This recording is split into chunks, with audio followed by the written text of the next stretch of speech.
بسم اللہ الرحمن الرحیم۔ میں آپ کا میزبان فرحان الرحمن آپ کی خدمت میں ایک اسپیشل ایپیسوڈ لے کر حاضر ہوں۔ سب سے پہلے اپنے خصوصی مہمان کا تعارف کراتا چلوں۔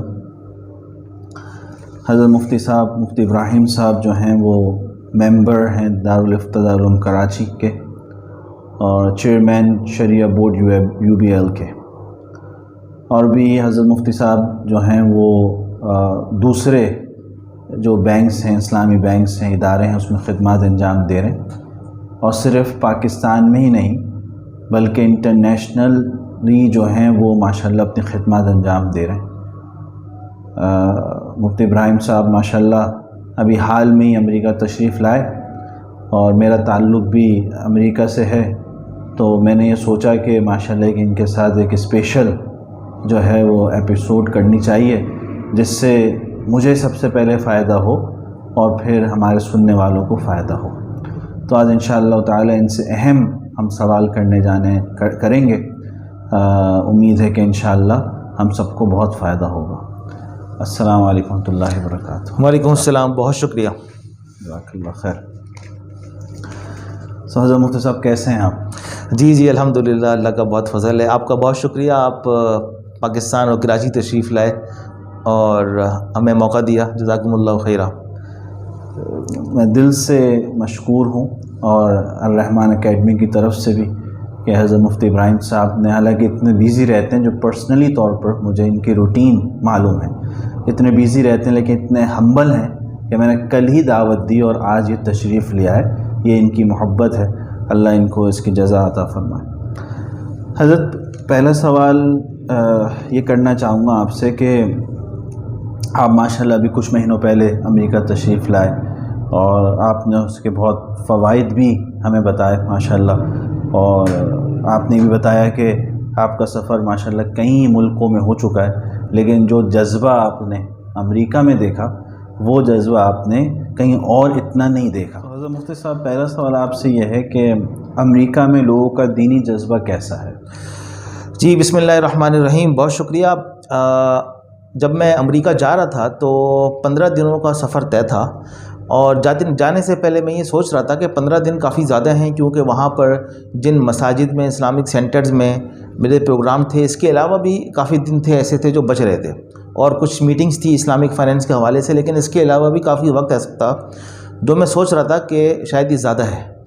لیکن جب میں وہاں پہنچا اور میری لوگوں سے ملاقات ہوئی، اور جب میرے کچھ بیانات ہوئے اسلامک فائنینس کے حوالے سے اور اسلامی مورگیج کے حوالے سے، انشورنس کے حوالے سے، اور بھی بہت سارے موضوعات پہ جب بات کرنے کا موقع ملا، تو لوگوں نے بہت توجہ سے بات سنی، اور ایسا لگ رہا تھا کہ شاید امریکہ میں لوگ بہت سارے سوالات کرنا چاہتے ہیں ایسے علماء کرام سے جن کا تعلق فقہ سے بھی ہو، اور جدید علوم کے اوپر بھی جن کی دسترس ہو، اور اس وقت کے جو موجودہ مسائل ہیں ان کے بارے میں ان کو معلوم ہو۔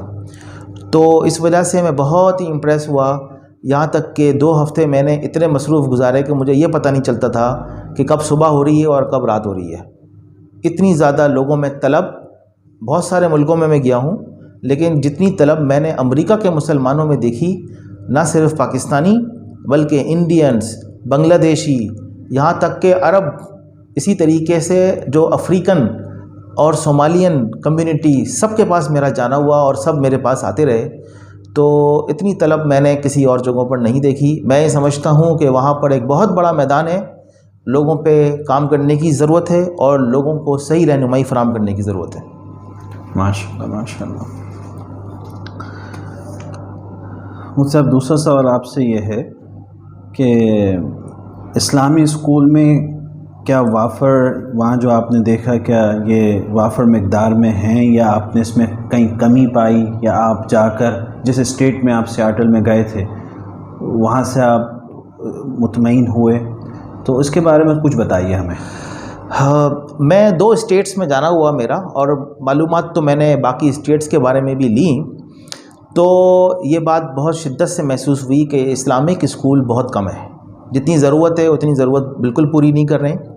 ایک مسئلہ تو یہ نظر آیا کہ جو اسلامک اسکول موجود ہیں مہنگے بہت ہیں، $1500 فیس ہے، $1000 فیس ہے. تو اگر کسی کے 2 بچے ہیں 3 بچے ہیں تو ان کے لیے اس کو افورڈ کرنا بہت مشکل ہے. دوسرا یہ ہے کہ تعداد میں بھی بہت کم ہے، جس کی وجہ سے ویٹنگ لسٹ ہے 2 سال کی، 3 سال کی، 4 سال کی بھی ویٹنگ لسٹ میں نے دیکھی ہے. اور پھر ساتھ میں یہ ہے کہ وہاں پر کوئی بھی ایسا ہوم اسکولنگ کا سسٹم بھی نہیں ہے. والدین اپنے بچوں کو گھروں میں پڑھاتے ہیں، لیکن ہمیں پتہ ہے کہ گھروں میں وہ تعلیم ہو ہی نہیں سکتی جو کہ کسی اسکول میں جا کر ہوتی ہے. لہذا میں یہ سمجھتا ہوں کہ پورے امریکہ کے مسلمانوں کی ایک بہت بڑی ذمہ داری ہے کہ اتنے ان کے پاس اسکول ہوں کہ جس میں ان مسلمان بچے اپنی مذہبی چیزوں کے ساتھ اس میں وہ پڑھ سکیں. اس وقت بہت مجھے کمی محسوس ہوئی. اس کی ایک وجہ تو شاید یہ ہے کہ گورنمنٹ اسکول جو ہے وہ فری کے ہیں، لیکن اس میں جا کر انسان اپنے بچے جو مسلمانوں کے بچے ہیں ان کے عقائد سے لے کر اعمال تک تباہ ہو جاتے ہیں. اور میں بالکل ریکمینڈ نہیں کروں گا کہ کوئی بھی امریکہ میں رہنے والا مسلمان اپنے بچوں کو اسکول میں بھیجیں، کیونکہ وہ اس کے لیے دین اور ایمان کی تباہی ہے. اسکول بنانے چاہیے. اور ہمیشہ وہاں پر میں نے ساتھیوں سے یہ کہا کہ پوری دنیا میں لوگ ڈونیشن مانگنے امریکہ آتے ہیں. امریکہ کے مسلمانوں کو ایک ایسا ڈونیشن سینٹر بنانا چاہیے جو صرف اسلامک اسکولوں کو بنائے، اور وہ بھی امریکہ میں بنائے اور پورے امریکہ میں بنائے، تاکہ مسلمان بچے جو ہیں وہ مذہبی اور دین اور ایمان کے حفاظت کے ساتھ اسکول کی تعلیم حاصل کر سکیں. ماشاء اللہ. نہیں، آپ کا کہنے کا مطلب یہ ہے کہ جو لوکلز امریکنز ہیں جو مسلمان، ان کو اچھا خاصا ڈونیشن دینا چاہیے اسلامک اسکولوں میں تاکہ وہ آسانی کے ساتھ سسٹم کو چلا سکیں. جی، اصل تو یہ ہے کہ وہاں کے جتنے لوکل مسلمان ہیں وہ اس میں بڑھ چڑھ کر ڈونیشن دیں اور اسکول بنائیں، اسکول کی تعلیم فری میں دیں، اور ان تمام چیزوں کے ساتھ، تمام سہولیات کے ساتھ جو کہ ایک وہاں کے پبلک اسکول کی طرف سے جس طریقے سے بینیفٹس دیے جاتے ہیں، تعلیم ہوتی ہے، تربیت ہوتی ہے، کھانا ہوتا ہے، اس طریقے سے دینا چاہیے. لیکن اگر فری میں دینا مشکل ہو تو فیس اتنی ہونی چاہیے کہ جو افورڈیبل ہو. مثلا $200 ہو جائے، $300 ہو جائے، 400 ہو جائے. باقی جو شارٹ فال ہے وہ مسلمان، وہاں کے مسلمان الحمدللہ مالدار بھی ہیں. وہاں کے مسلمان ایسے ہیں جو پوری دنیا میں ڈونیشن بھیجتے ہیں، پاکستان میں بھیجتے ہیں، انڈیا میں بھیجتے ہیں، بنگلہ دیش میں بھیجتے ہیں، صومالیہ میں بھیجتے ہیں. میں یہ سمجھتا ہوں کہ بہت بڑا مصرف ڈونیشن کا امریکہ میں اسکول ہے، اسکولنگ سسٹم ہے، یعنی اسلامک اسکولنگ سسٹم. اس میں بڑھ چڑھ کے ڈونیشن کرنی چاہیے، اور ڈونیشن کی بنیاد پہ اسلامک اسکولز کا قیام عمل میں لانا چاہیے، جو اس وقت کہیں نظر نہیں آیا.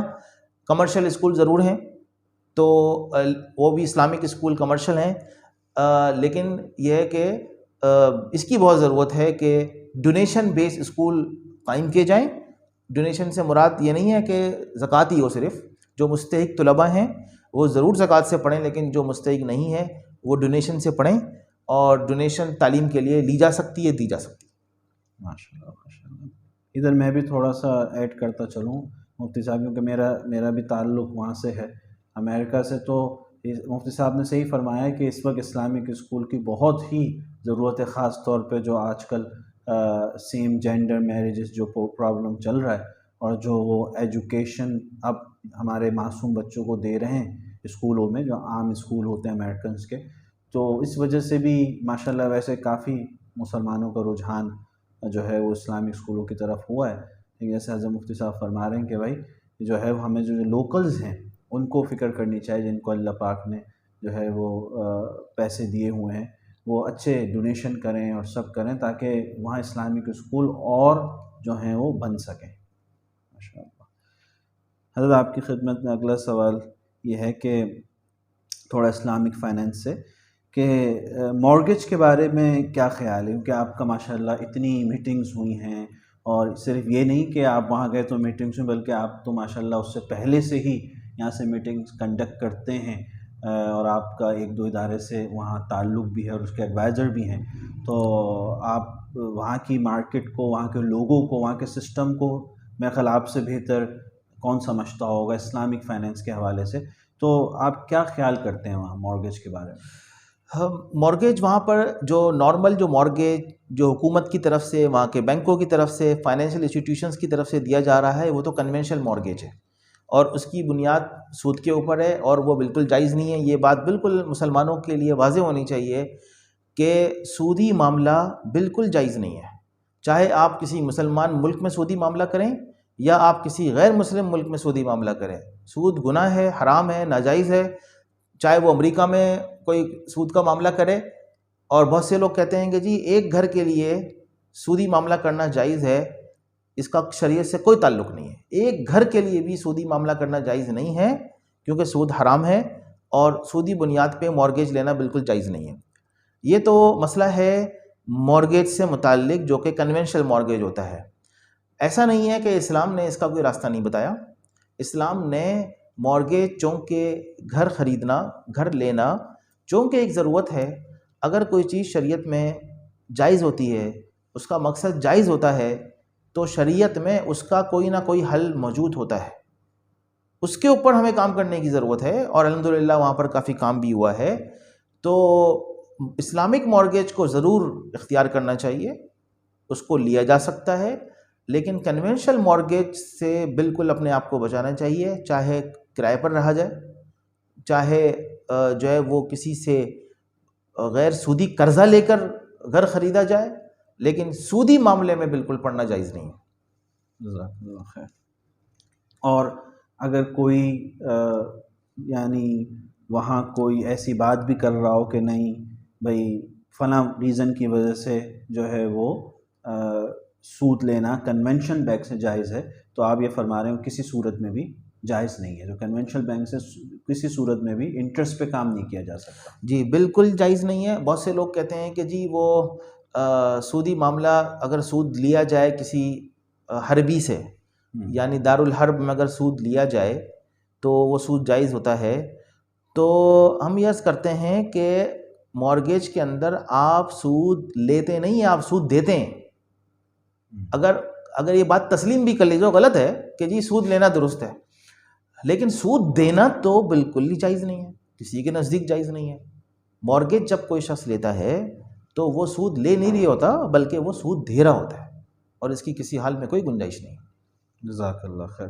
تو امید ہے کہ اس سے کافی ہماری جو آڈینس ہے, سننے والے, کافی کلیئرفیکیشن ہوئی ہوگی انشاءاللہ.